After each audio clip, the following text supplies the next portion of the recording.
भारत का यूएनएससी में दोहरा दांव। भारत की इस चाल से अमेरिका भी हैरान। एक तरफ निभाया दोस्ती का फर्ज, दूसरी तरफ दिया शांति का संदेश। 10 देशों की भीड़ से भारत ने बनाई दूरी। आपने करण जौहर की वो फिल्म तो देखी होगी जिसका नाम है कभी खुशी कभी गम। इस फिल्म में अमिताभ बच्चन का एक फेमस डायलॉग है कि कह दिया ना, बस कह दिया। भारत ने भी यूएन के 10 सदस्य देशों को अपने एक फैसले के जरिए यही डायलॉग बोला है।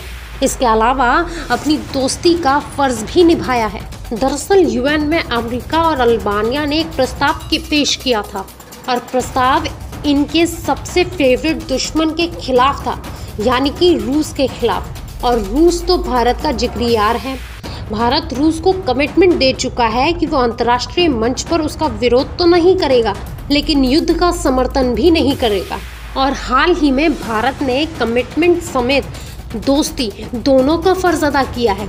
अमेरिका और अल्बानिया के प्रस्ताव का भारत में ना तो समर्थन किया और ना ही उसका विरोध, लेकिन दुनिया के सामने ये भी कह दिया कि वो युद्ध समर्थक नहीं है। मतलब भारत ने एक जिम्मेदार देश होने का संदेश दिया, तो वहीं रूस और अपने रिश्ते की जिम्मेदारी भी निभाई। वो बाहुबली फिल्म का डायलॉग था ना कि ये मेरा वचन है और मेरा वचन ही है शासन। तो बस भारत ने भी दुनिया को कह दिया कि भारत का वचन ही है उसका शासन। इसी के साथ भारत ने एक बार फिर कूटनीति का नया आयाम स्थापित करते हुए दुनिया को हैरान कर दिया और रूस को खुश कर दिया। अब आप सोच रहे होंगे कि आखिर अमेरिका और अल्बानिया का प्रस्ताव क्या था और भारत ने ऐसा भी क्या कर दिया कि अमेरिका तक सोच में पड़ गया। इस साल फरवरी के महीने से लगातार अब तक रूस और यूक्रेन का युद्ध जारी है। इस युद्ध ने जेलेंस्की को हीरो और पुतिन को विलन बना दिया है, लेकिन अमेरिका को शांति दूत की भूमिका में रखा गया है। अमेरिका पूरी दुनिया को दिखा रहा है कि कैसे वो पुतिन को रोकने की कोशिश कर रहा है, लेकिन पुतिन के सिर पर भूत सवार है। इसी सोच के साथ यूएन के 2 देशों यानी अल्बानिया और अमेरिका ने संयुक्त राष्ट्र महासभा परिषद में रूस के खिलाफ निंदा प्रस्ताव पेश किया और रूस के यूक्रेन में किए गए अवैध जनमत संग्रह की निंदा की। संयुक्त राष्ट्र सुरक्षा परिषद में रूस के अवैध जनमत संग्रह और यूक्रेनी इलाकों के विलय की निंदा करते हुए एक मसौदा प्रस्ताव पेश किया गया, लेकिन ये प्रस्ताव भी भारत को टस से मस नहीं कर सका। इस प्रस्ताव पर कुल 15 देशों ने मतदान किया, जिसमें से 10 देशों ने इसका समर्थन किया और रूस ने वीटो का इस्तेमाल कर इस प्रस्ताव को खारिज कर दिया। लेकिन 4 देश ऐसे थे जिन्होंने इस प्रस्ताव के मतदान में हिस्सा ही नहीं लिया और उन्हीं देशों में शामिल था भारत। यानी ना तो भारत ने समर्थन दिया और ना ही विरोध किया। यूएनएससी में भारत के बयान ने ये साबित कर दिया कि वो प्रधानमंत्री मोदी के उस बयान पर कायम है जो उन्होंने शंघाई सम्मेलन में दिया था कि ये युद्ध का युग नहीं है। वहीं वोटिंग में हिस्सा ना लेकर भारत ने अपनी तटस्थता कायम रखी। हालांकि अमेरिका को पहले से ही पता था कि रूस इसे पास ही नहीं होने देगा, क्योंकि यूएनएससी में 15 देश हैं और रूस की गिनती उसके स्थायी सदस्यों में होती है, मतलब जिस देश के पास वीटो पावर है। अमेरिका को पता था कि रूस इस प्रस्ताव पर वीटो का ही इस्तेमाल करेगा, जो कि उसने किया भी। लेकिन शायद अमेरिका रूस के प्रति दुनिया और सबसे खास बात भारत का रुख देखना चाहता था, तो भारत ने भी अमेरिका को अपना पक्ष साफ साफ बता दिया। यूएन में भारत की स्थायी प्रतिनिधि रुचिरा कंबोज ने कहा कि यूक्रेन के हालिया घटनाक्रम से भारत बुरी तरह आहत है।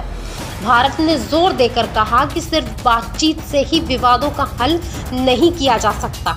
भारत ने जोर देकर कहा कि सिर्फ बातचीत से ही विवादों का हल किया जा सकता है। 7 महीने पहले फरवरी में शुरू हुए रूस यूक्रेन युद्ध के बाद से दुनिया 2 विचारधाराओं में बटी हुई नजर आ रही है। एक तरफ अमेरिका, ब्रिटेन जैसे पश्चिमी देश हैं जो पुतिन के हमले की निंदा कर रहे हैं, तो दूसरी तरफ चीन और बेलारूस जैसे देश हैं जो रूस के समर्थन में खड़े हैं। ऐसे में भारत पहले दिन से तटस्थ नीति का पालन कर रहा है और किसी भी खेमे में शामिल नहीं है। इस वजह से पश्चिमी देश भारत से नाराज भी हैं और दबाव बना रहे हैं कि वो यूक्रेन के खिलाफ रूस की निंदा करें। इस कदम से भारत ने सुरक्षा परिषद में दोहरे दांव चला है। उसने रूस यूक्रेन युद्ध पर बातचीत और शांति का संदेश भी दे दिया और ये भी दिखा दिया कि हिंदुस्तान किसी भीड़ का हिस्सा नहीं है, उसकी अपनी सोच है और अपने मत हैं।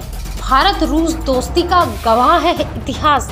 दूसरी ओर भारत और रूस के संबंधों का इतिहास सभी जानते हैं। कई दशकों से दोनों के संबंध बेहद मजबूत रहे हैं, चाहे 1971 की जंग हो या संयुक्त राष्ट्र में भारत के खिलाफ पेश होने वाले प्रस्ताव। रूस ने हमेशा एक दोस्त होने का फर्ज निभाया है। भारत सबसे ज्यादा हथियार रूस से ही खरीदता है, जिस पर पश्चिमी देश नाराजगी जताते हैं। शुक्रवार को एक बार फिर यूएनएससी में रूस के खिलाफ एक प्रस्ताव पेश किया गया, लेकिन एक बार फिर भारत पश्चिम दबाव के आगे नहीं झुका और उसने वोटिंग में हिस्सा नहीं लिया। ये पहली बार नहीं है जब भारत ने रूस का साथ दिया था। इससे पहले जब अमेरिका ने रूस पर कई प्रतिबंध लगाए थे, तब भारत ने उसके कई प्रतिबंध लगाए थे। भारत ने उसके बाद भी रूस से अपना व्यापार बंद नहीं किया था, जिसके बाद अमेरिकी मीडिया ने भारत पर कई सवाल उठाए थे, लेकिन भारत ने उस वक्त भी सबका मुंह बंद कर दिया था और कहा था कि अगर भारत का रूस से तेल खरीदना युद्ध में उसकी मदद करने जैसा है, तो अमेरिका का रूस से गैस खरीदना भी युद्ध का समर्थन करने जैसा है। बता दें कि यूक्रेन के 4 शहरों को रूस ने अपने इलाके में शामिल कर लिया है। ये इलाके डोनेत्स्क, लुहानस्क, खेरसोन और जपोरिजिया है। पुतिन ने इस दौरान कहा कि अगर यूक्रेन उन शहरों को दोबारा कब्जाने की कोशिश करता है तो वो रूस पर हमला माना जाएगा।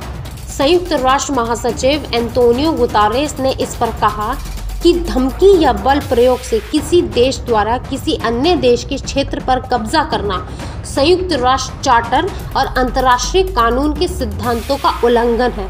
तो वहीं अमेरिका ने रूस की तरफ से यूक्रेन के 4 शहरों पर कब्जे को भी खारिज किया और अमेरिका के राष्ट्रपति बाइडेन ने कहा कि जिन इलाकों का कब्जा किया है उसे अमेरिका स्वीकार नहीं करेगा।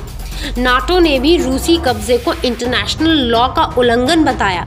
बाइडेन ने ये तक कहा कि अमेरिका और उसके सहयोगी पुतिन और उनकी धमकियों से डरने वाले नहीं हैं। पुतिन अपने पड़ोसी देश पर कब्जा नहीं कर सकते, उनको उससे दूर रहना चाहिए।